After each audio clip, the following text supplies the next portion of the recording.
Hi!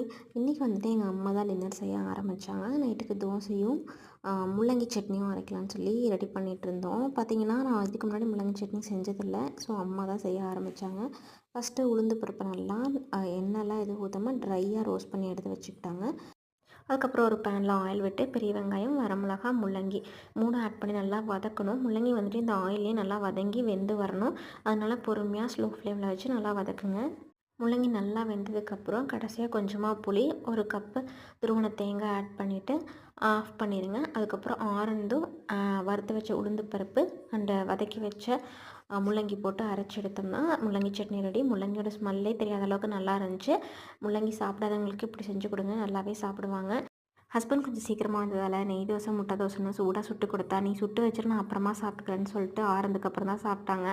உங்களுக்கு எப்படி சூடாக தோசை சாப்பிட பிடிக்குமா? இல்லை ஆறுனாலும் மேனேஜ் பண்ணி சாப்பிட்டுக்குவீங்களா? அப்படின்னு கமெண்ட் பண்ணுங்கள்.